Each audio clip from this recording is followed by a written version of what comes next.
When I returned after being away for a while, the screaming coming from inside my ranch house was louder than a barn full of restless cows. And there she was, Karen, the president of the HOA herself. Her once crisp white blouse looked like a crumpled napkin, and her hair had transformed into a full-on bird's nest. She was pounding on the inside of the glass door like a wild animal, shouting something I couldn't even understand, and mostly because I was too busy laughing. 8 days earlier, she had rolled up in her shiny BMW and parked it right in the center of my ranch driveway, claimed it was an HOA emergency. So, I calmly locked the gate behind her, shut off the power, cut the water, and vanished. Not even my ranch hands knew where I went. And now, right in front of me, was the very woman who had made my life a living hell for years, so reduced to a sweaty, dehydrated mess, stuck in my house like a pampered raccoon accidentally caught in a chicken coop. But let me take you back to how it all began. My name's Cole Turner. I'm 39 and inherited this ranch from my granddad after he passed peacefully in his sleep right there on the porch swing he built with his own hands. The ranch is about 11 acres of wide Texas land,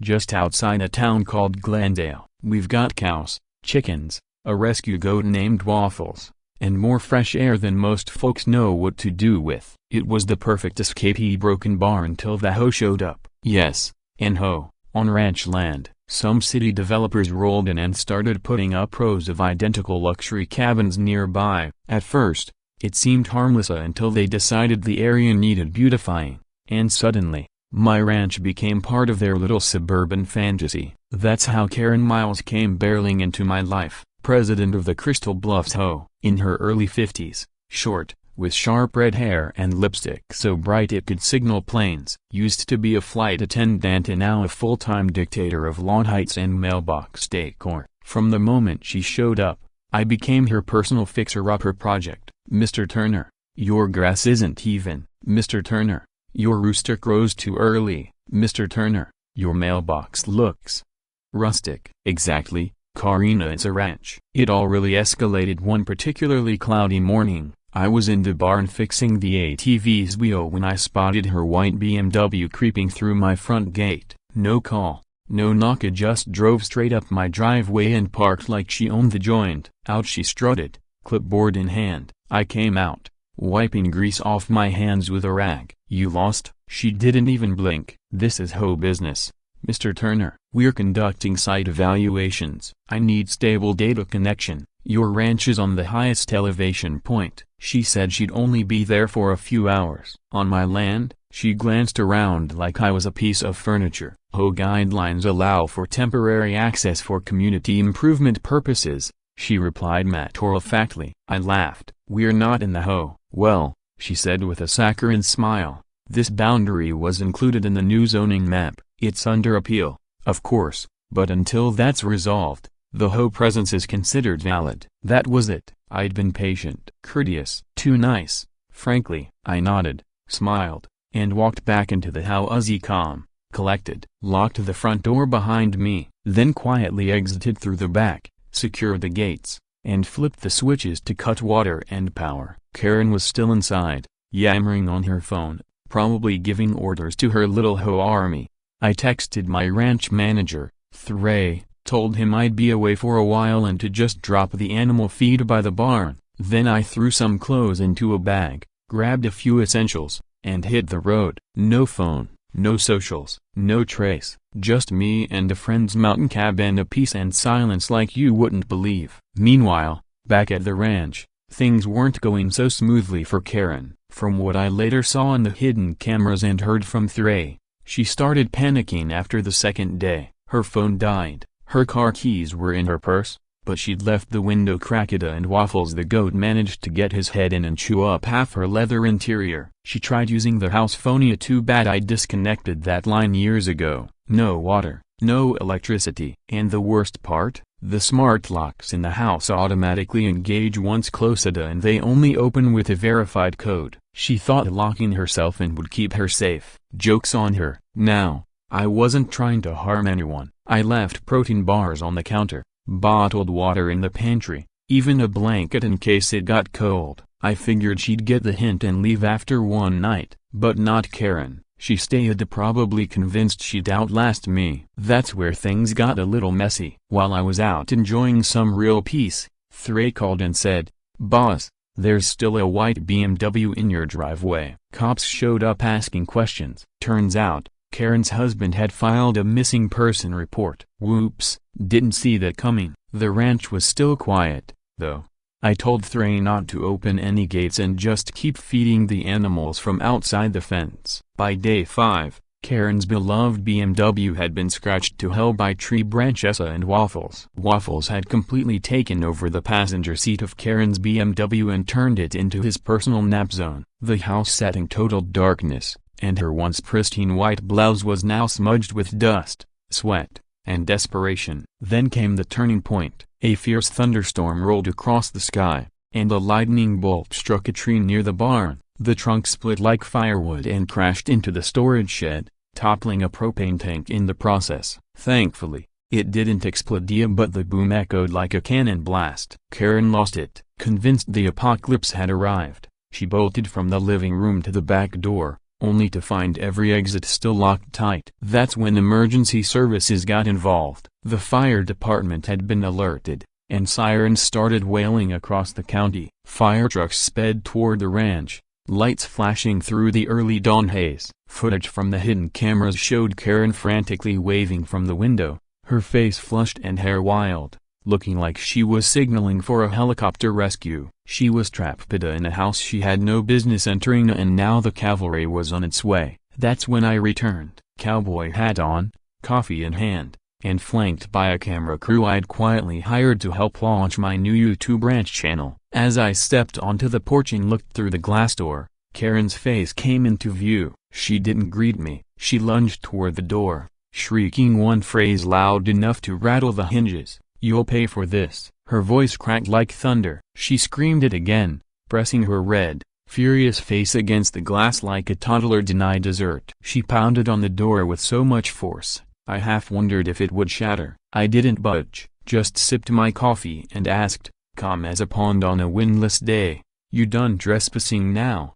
Karen?" In the distance, I could already hear the rumble of emergency vehicles nearing the gravel road. The fire truck was closing in, sirens rising behind a cloud of dust. Inside, Karen staggered backward from the door, filthy, drained, and clearly humiliated. But even after days locked in my house, surviving on snacks and bottled water, her pride hadn't left her. She could have been at death's doorstep and still tried to act like she was in charge. I slowly slid the key into the lock. My cameraman Diego, a college kid who ran a small ranch vlog, kept filming and whispered, "This is pure gold, man." As I opened the door, Karen stumbled out like a vampire released at sunrise, flailing her arms in dramatic outrage.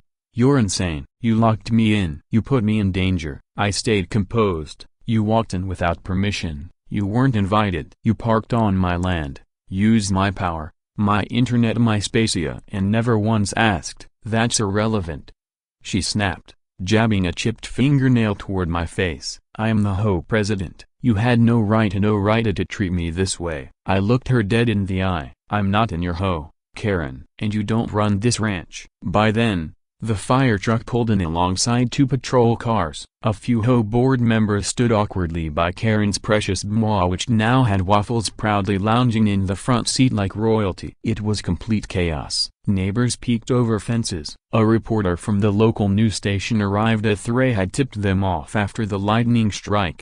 I didn't mind. Let everyone witness it. An officer stepped out of his cruiser, a big man with tired eyes and a clipboard. "We got a report about a woman trapped inside the house. Can someone explain what happened?" Karen pointed at me like she was identifying a fugitive. "He locked me in there like an animal." The officer turned to me. "Mr. Turner?" I raised an eyebrow. "She trespassed. I never invited her in. I made sure she had food and water, and I have camera footage showing everything. I didn't lay a finger on her." Karen turned back to the officer, her voice rising. "That's illegal. He kidnapped me." The officer shifted uncomfortably. "Technically, ma'am, you entered and remained on private property without permission. That makes you the trespasser." Karen's jaw dropped, stunned into silence. He continued, flipping through notes on his phone. This property is outside HOA jurisdiction. It was annexed years ago under a legacy agricultural clause. You've got no legal authority here, she stammered. But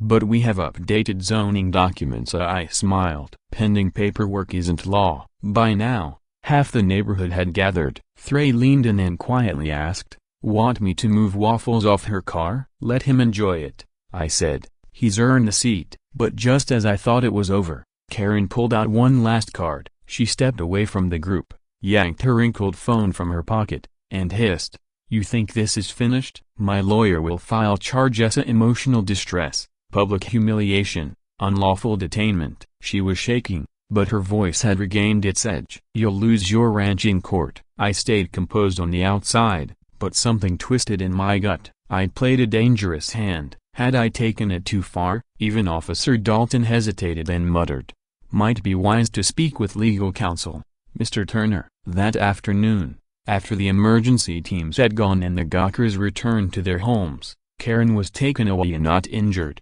just clinging to whatever remained of her dignity. I sat under the big oak tree. I sat under the tree beside the barn, staring out into the open land, my thoughts a whirlwind. Thray showed up with 2 cold sodas and plopped down beside me. "You okay, boss?" I nodded slowly, just trying to figure out what's coming next. "You didn't do anything wrong," he said. "Didn't I?" I muttered, watching a hawk spiral overhead. "She trespassed." "You gave her food and water." "She had a couch and a blanket." "That's not kidnapping if that's a forced timeout." I chuckled softly. Let's just hope the judge sees it that way. That evening, I got an email.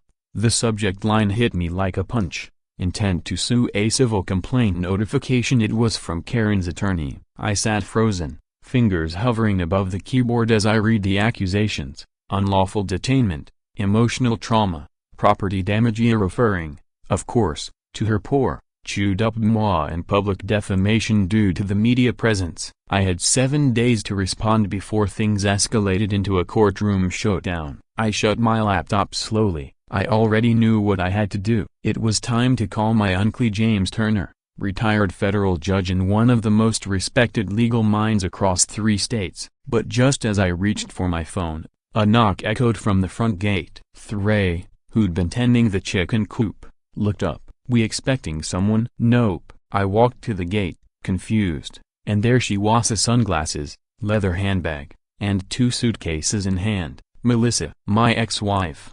She stood there calm as ever, looking me in the eye and saying, "I heard you locked someone in your house. Figured you might need company." The storm I thought had passed had only just begun. I stood frozen, one hand on my phone, the other limp at my side. Of all the things I expected to show up on my ranch, Melissa was dead last. She looked almost the Samia, hair tied back in that signature no-nonsense ponytail, boots too clean for the dust of Texas, and that voice as sharp as ever. "You going to let me in, or are we doing this at the gate?" I didn't move right away. My brain was still buffering from everything: Karen, the lawsuit, the viral videos, the Hosurkusa, and now this. "What are you doing here, Melissa?" She pushed her sunglasses up onto her head. "Saw your little hoe drama on the news. You always had a talent for poking the hornet's nest." "That still doesn't answer the question." She shrugged. "Maybe I came to see if you were still breathing, or maybe I figured you'd need someone who knows how to fight the devil in heels and heels with a legal team." I narrowed my eyes. "You talking about Karen or yourself?" She smirked. "Still spicy,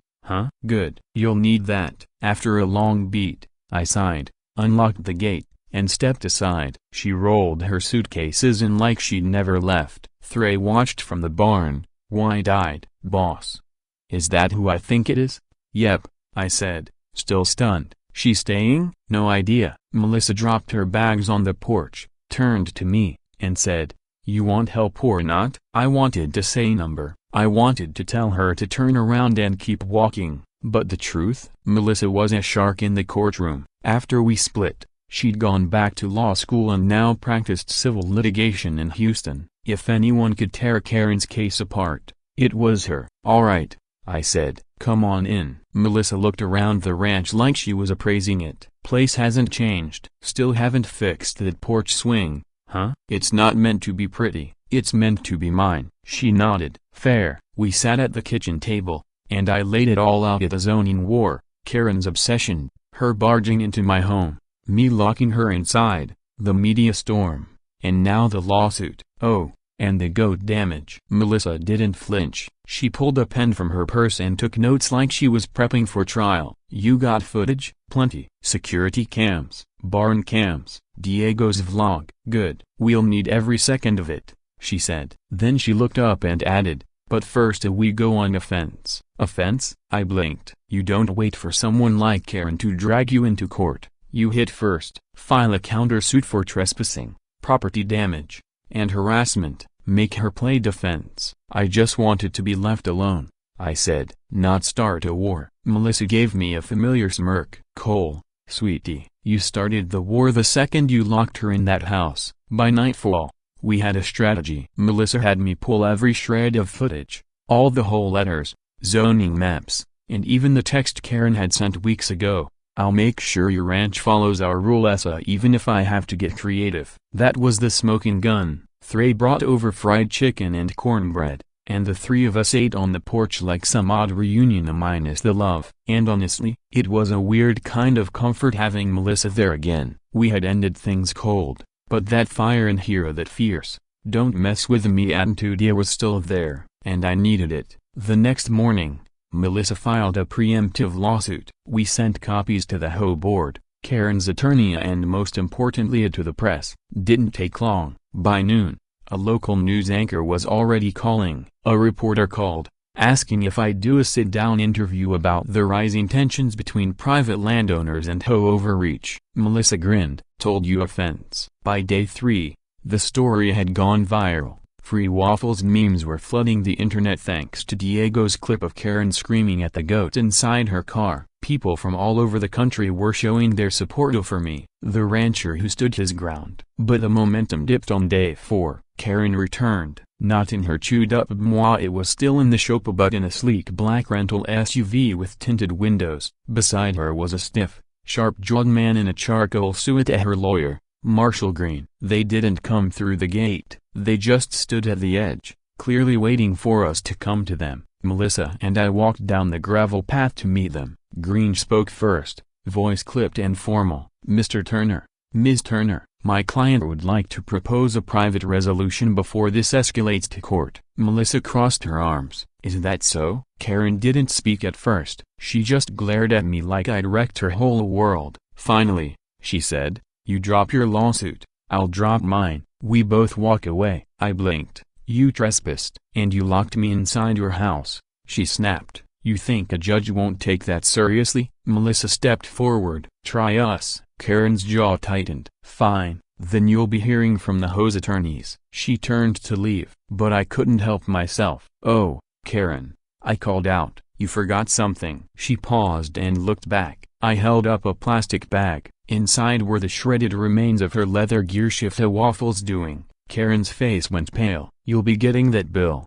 too. They stormed off. But before I could enjoy the small win, Melissa's phone rang. She glanced at the screen, her expression tightening. It's a legal office in Austin, she answered. Melissa Turner, a broken bar? Yes, we're aware of the pending suits. A broken bar? A what? A counterclaim for defamation and property endangerment. Her voice grew sharper. No, he didn't sabotage anything. That's ridiculous. I watched her pace the gravel road, her voice growing more clipped and tense with every step. Finally, she hung up. They're not just playing dirty now, she said. They've brought in big guns. I raised an eyebrow. What kind of big guns? Melissa looked me straight in the eye. They've hired a private investigator. They're trying to prove you rigged the smart lock system on purpose. They want to file criminal charges. My stomach dropped. This wasn't about property anymore. They were coming after me personally. My freedom. That night, I couldn't sleep. Every creak in the house sounded like a bootstep.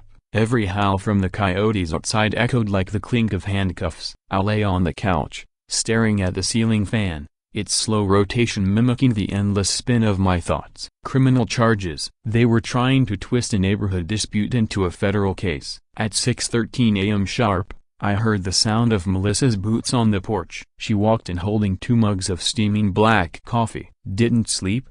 She asked. Not a wink. She handed me a mug. Well, You'll want to brace yourself. I dug into things last night and we've got a new problem. I sat up. What now? She opened her laptop, sat across from me at the table, and pulled up a file. They've already submitted preliminary evidence to a judge. They're claiming you intentionally locked Karen inside with the goal of humiliating her psychological harm, public exposure, the whole bit. They're calling it unlawful confinement. I swallowed hard. Boot to broken bar. She walked in on her own. I didn't invite her. I didn't force her. I just locked the door and left. Melissa nodded. You're right. In a fair world, that's not a crime. She leaned in. But this isn't about facts anymore. It's about perception. And perception is shaped by HOA lawyers, a local judge who golfs with the HOA treasurer, and Karen's flair for theatrics. So what do? She closed the laptop. We fight back harder. First, we find out who this private investigator is and what they're trying to dig up. If they're targeting your tech, we make sure your smart lock system is squeaky clean. I've still got the install logs, I said. Trey helped me set it up after the storm last year fried the old system. Everything's in the cloud. Good. Call him. We'll need those logs. Just then, there was a knock at the door. I opened it and found Diego standing there, camera slung over his shoulder, eyes wide like he'd just seen a ghost. Dude, he said, breathless. You're trending. Again. What now? He turned his phone around. On the screen was a TikTok clip of drone footage showing Karen screaming inside my house, pounding on the windows, yelling, "I'm the president of this neighborhood." The video had been edited with cinematic music, bold text, and a punchy caption.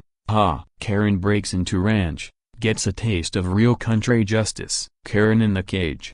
#waffles justice. 3 million views and counting. Melissa groaned. Oh no, a broken bar. Diego scratched the back of his head. I didn't upload it. I swear. Someone ripped the drone footage from my channel. It's everywhere now. Even TMZ picked it up. I muttered. Just what I needed. Melissa began pacing. This could go either way. Public support might help USA, or Karen might spin this to look like she was the victim. Depends how good she is at flipping a narrative. That afternoon, I drove to Trey's tech repair shop. He still had the smart lock data archived on an external server. We pulled the logs. Every detail was crystal clear. When Karen entered, when the system armed itself, when I left, no tampering, no manual overrides, just clean, automated security. Still, that night something felt off. I heard a faint buzzing, a sound barely louder than the rustling trees, a drone, hovering just above the tree line. I stepped into the pasture,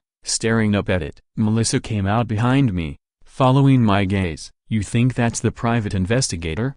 She asked. Either that, I said, or Karen finally discovered Amazon Prime. The drone hovered a moment longer, then zipped east back toward the subdivision where the HOA headquarters sat. And that's when it truly hit me. This wasn't just about land. It wasn't even about Karen's ego. It was about control. She wanted everything to fall in line, even the one piece of earth that refused to bow. My ranch. But if she thought I'd fold, she was in for a rude awakening. 2 mornings later, Melissa and I filed an emergency injunction to prevent the HOA from including my land in any zoning expansions. Alongside that, we submitted a motion to dismiss Karen's claims. We included the security footage, the smart lock logs, and affidavits from 3 neighbors who saw Karen walk onto my property uninvited. We were granted a court date for Friday, but that same afternoon, something strange happened. Trey was out near the barn when he noticed tire tracks, fresh ones, leading to the back. We followed them. Hidden behind a stack of hay bales was a downed drone, its lens cracked,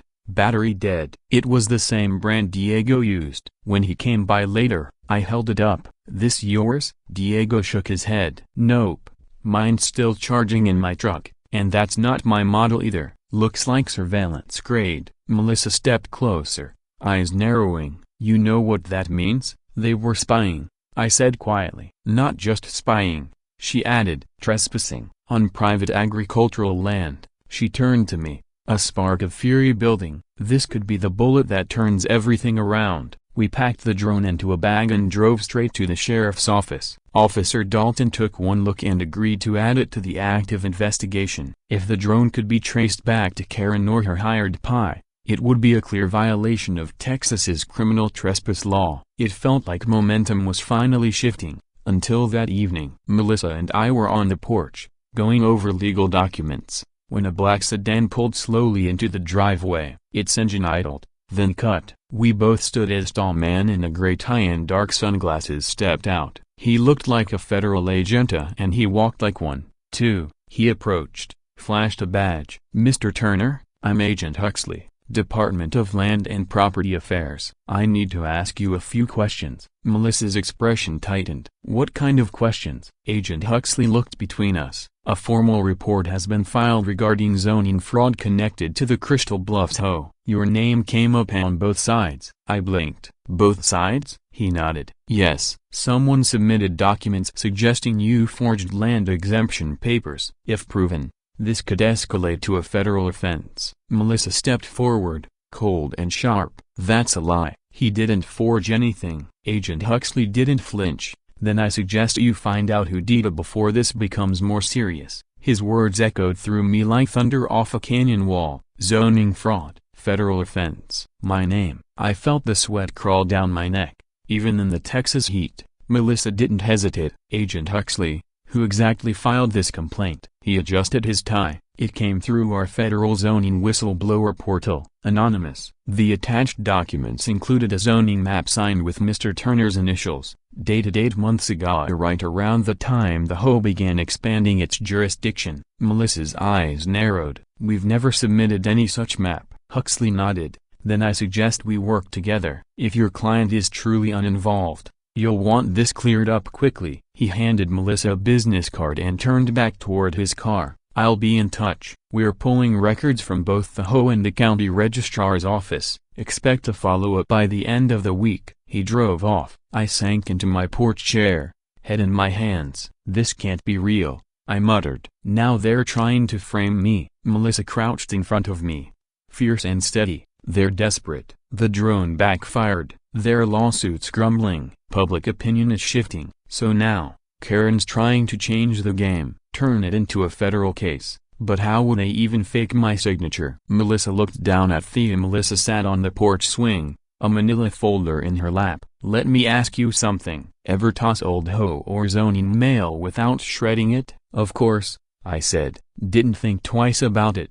"That's how she or someone on her board got hold of your real signature. Scanned it, pasted it onto a zoning map, submitted it as legit." She snapped the folder shut. "Now it looks like you tried to rezone your own ranch out from under yourself." I leaned back, jaw tight. "This woman is pure evil." Melissa stood up, eyes blazing. "No, she's worse than evil. She's calculating. But if we stay 2 steps ahead, we can turn this around." That night, we got to work. Melissa transformed my kitchen into a war room with 2 laptops, stacks of documents, 3 different highlighters working overtime. Diego showed up, camera in hand. "This is documentary material now," he said. "Not until my name's cleared," I replied, waving him off. He sighed but respected it. Thray showed up next, arms full, setting a giant roll of papers on the table. "These," he said with a thud, "are original boundary maps from your grandfather's time. Pulled them straight from the town hall archives. Found something interesting." He unrolled the maps. Melissa and I leaned in. "See this?"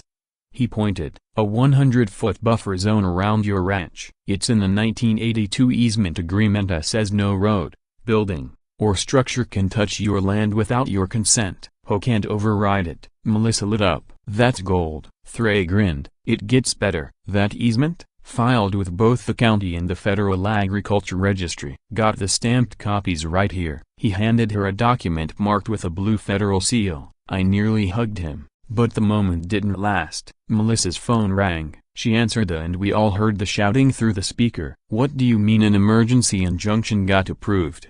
she snapped. Her eyes met mine. "The judge just froze all property line decisions until the investigation wraps up." My heart sank. "You mean a broken bar?" She nodded grimly. "No fencing, no building, no clearing, nothing. You can't touch your own land." I stood, pacing. "They locked down my property? This is my home. Melissa, my grandfather's land." She placed her phone down and walked over. "I know, but if we lose control now, They'll take everything. That night, I found myself in the old barn, sitting in the creaky rocking chair my grandfather built with his own hands. I could still hear his voice like a whisper in the beams above. A man's land ain't just dirt and wood, Cole. It's his name, his story, his stand. I closed my eyes and murmured to the dark, I'm not letting them erase me. By morning, Melissa had a plan. If Karen's using fraud, then we need to prove it, she said. And I think I know how. She reached into her purse and pulled out a USB stick. I got a tip from a former HOA secretary. Karen's been forging documents for months, anything to strengthen their zoning claims. If we can access their internal logs, we might find metadata, IP address as a proof. You want to hack their system? Not hack, she said with a smirk. Just borrow a peek. That night, Melissa and Diego went to the Crystal Bluffs HOA office, posing as journalists requesting comment on the drone incident. While Karen was distracted, Melissa plugged in the USB and started pulling files. 2 hours later, she returned, eyes wide. I found it, she said, breathless. A zoning PDF, timestamped 213a.m.a. Same one they claim you submitted, but it was uploaded from a Crystal Bluffs HOA IP address. And get these last edited by Lisa Miles, Karen's niece? I asked. The communications chair. Melissa nodded. She's the one. We've got them. Before we could celebrate, the front door burst open. Thray was breathless. Boss, they're digging behind your storage shed. Flashlights, shovels. I think they're trying to plant something. What? I grabbed my boots, flashlight, and ran through the trees. Just beyond the shed, shadows moved. 3 men. One had a shovel, another carried a duffel bag. Melissa caught up, gasping, we need to film this. I handed my phone to Diego. The flashlight beam caught them a square inches the face. They froze. I stepped forward, voice loud and clear. You're on private property. Step away from that bag and show your hands. One of them muttered. Abort. They took off, bolting into the woods. The duffel dropped as they ran. I unzipped it carefully. Inside printed zoning documents.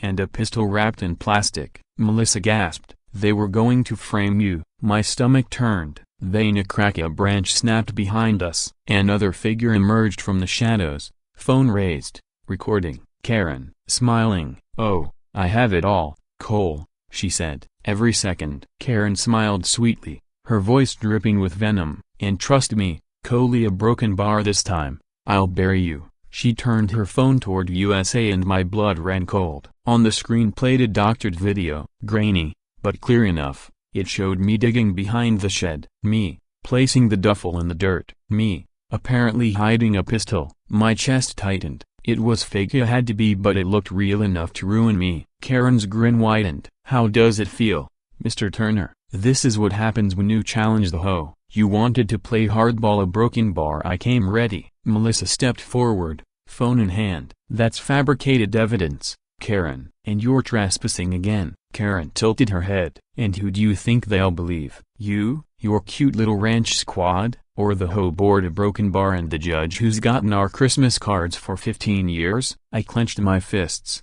but Melissa put a hand on my chest. Don't give her what she wants, she whispered. Karen circled us like a vulture. Public opinion? She scoffed. I've survived 3 hoe revolts. You think some viral goat memes scare me? From behind us, Thray whispered. We're still recording. Melissa's eyes sparked. Diego's camera was rolling. My phone was recording from my shirt pocket. The body cam Thray wore, live. Everything Karen had just said, her threats, her fake evidence, her trespassing, was caught on tape. Melissa slowly raised her phone. Karina, broken bar, thank you. Karen's face twitched. For what? For handing us the final nail in your own coffin. Karen snapped. She lunged at Melissa like a wildcat, swiping for the phone, but Melissa twisted out of reach, holding it high overhead. You think this scares me? Karen screamed. I built this community, I own it. That's when the flashing lights hit the trees. 3 sheriff's trucks roared up the gravel path, tires skidding, doors flying open. Out stepped Officer Dalton, flanked by 2 deputies. Karen froze mid-rant. Step away from them, Miss Miles, Dalton said sharply. She spun, waving her hands frantically. They're lying. He buried weapons. He locked me in his house! Dalton held up a printout. We have security footage of you and your team entering Mr. Turner's property tonight, bags and shovels in hand. A neighbor confirmed it. No warrant, no permission, and now you're tampering with an active investigation." Karen's face drained of color. The deputies moved in, pulling her arms behind her back. "You have the right to remain silent," Dalton began. "What?"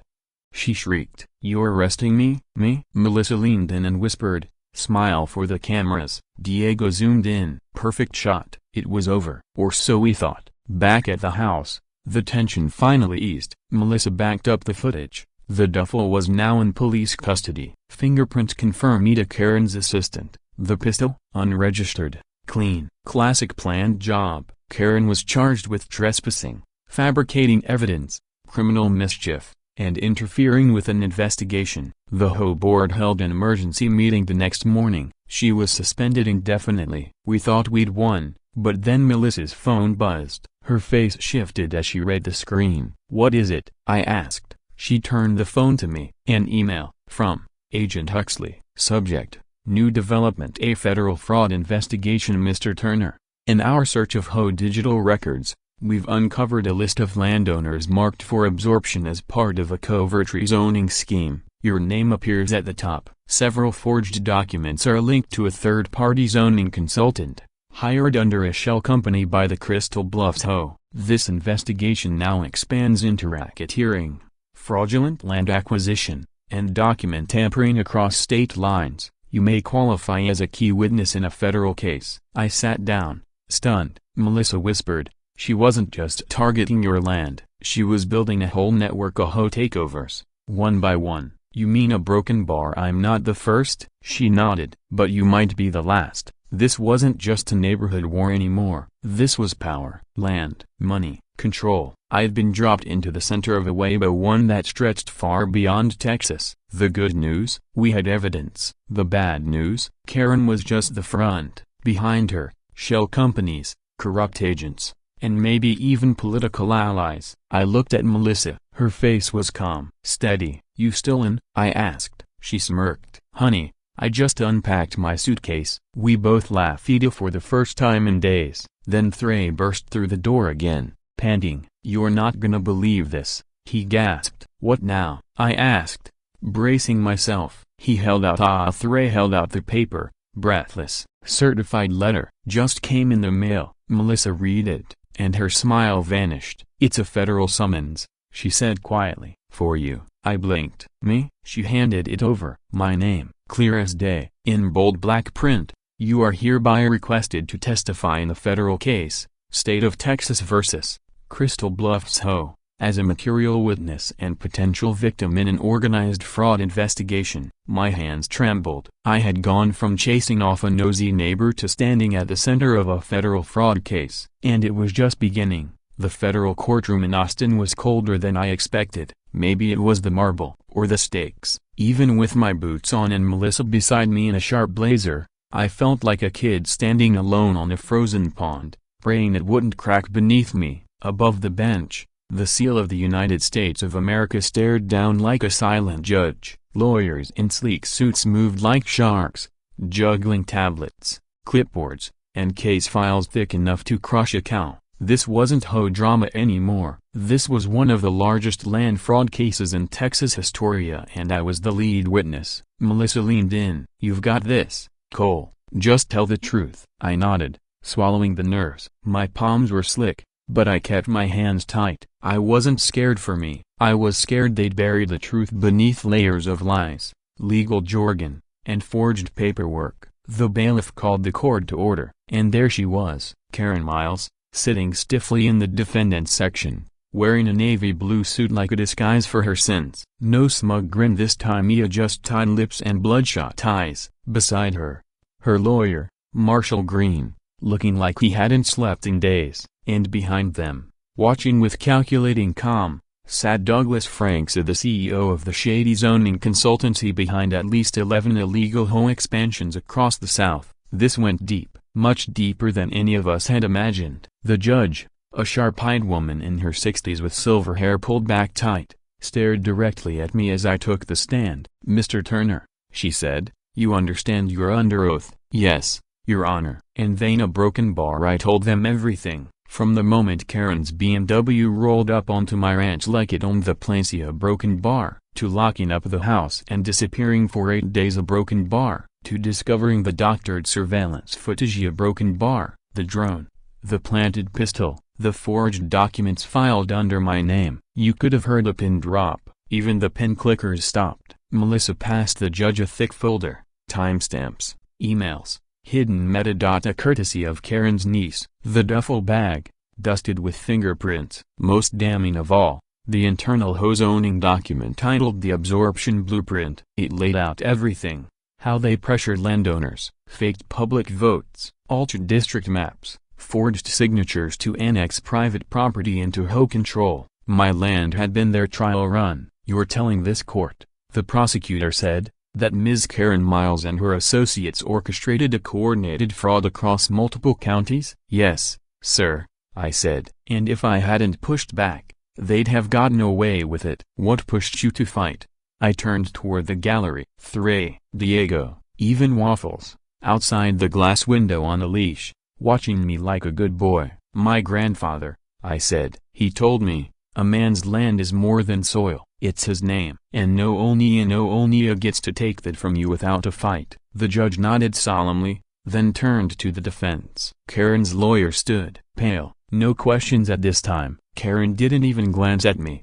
2 days later, the verdict came in. Karen Miles, guilty, criminal conspiracy, fraud, illegal surveillance, trespassing, obstruction of justice. She was sentenced to 2 years in a low-security federal facility and permanently banned from ever serving on a housing board again. Her niece got probation and community service. Douglas Franks, indicted, multiple federal charges pending across 3 states. The Crystal Bluffs HOA was dissolved by court order. Every illegally claimed parcel was returned. Homeowners scammed or pressured were granted restitution. Some even received formal apologies. But for me, nothing compared to the day I walked back onto my land, boots scrunching gravel, and saw the new wooden sign I'd hammered into the earth.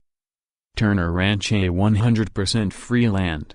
Reporters still call sometimes. CNN, Fox, even Netflix pitched a documentary. Diego launched a YouTube channel. Went viral overnight. Titles like, The Rancher Who Beat the Hoe, How a Goat Chewed the Truth Open, 8 Days in a Locked House, The Karen Chronicles. Waffles became a local celebrity. Me? I went back to feeding chickens, fixing fences, watching sunsets from the old porch swing my granddad built with his bare hands. Melissa didn't leave not right away. One evening, we sat under the oak with cold drinks in hand. Why'd you come back? I asked her. She shrugged. Came for justice. Stayed for the view. You think we could have made it work a broken bar back then? She smiled softly. Maybe we needed the war to remember who we were. I reached over and took her hand. No words needed. The land was quiet again. Chickens clucked in the distance. Wind rustled the grass. And for the first time in months, a broken bar piece wasn't something I had to fight for. It was mine.